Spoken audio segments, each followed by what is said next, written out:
உங்கள் அபிமான நடிகை பிரியங்கா நமது கலைஞர் தொலைக்காட்சியின் கௌரி நெடுந்தொடரில் கௌரி திங்கள் முதல் சனிக்கிழமை வரை இரவு 8 மணிக்கு நமது கலைஞர் தொலைக்காட்சியில்.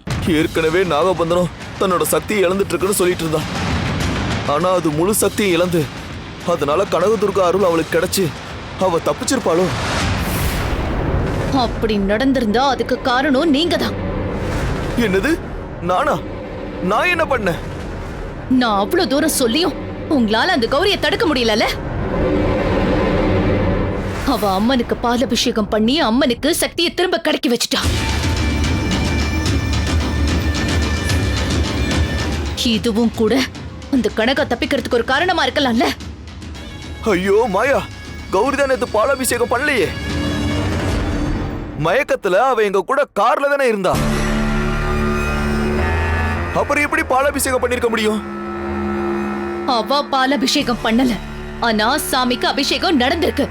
அது அவளே என்கிட்ட சொன்னா.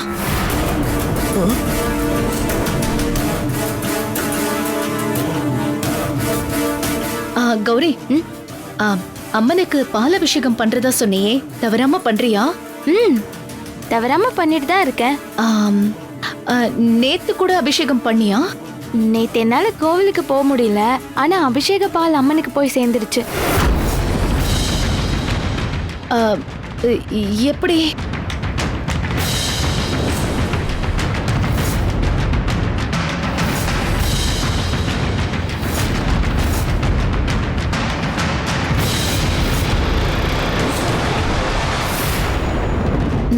சரி, நீ போ.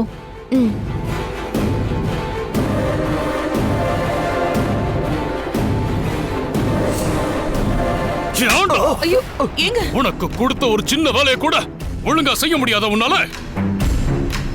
கௌரிய போக விடாம தடுத்துட்டு அவ கொண்டு போன பாலை மட்டும் கோட்டை விட்டுட்டியடா. அதுதானடா அபிஷேகத்துக்கு போய் சேர்ந்திருக்கு. வீணா காவேரியை கொன்னதுக்கு பதிலா உன்னை போட்டு தள்ளி இருக்கலாம்டா. உங்கள் அபிமான நடிகை பிரியங்கா நமது கலைஞர் தொலைக்காட்சியின் கௌரி நெடுந்தொடரில் கௌரி திங்கள் முதல் சனிக்கிழமை வரை இரவு 8 மணிக்கு நமது கலைஞர் தொலைக்காட்சியில்.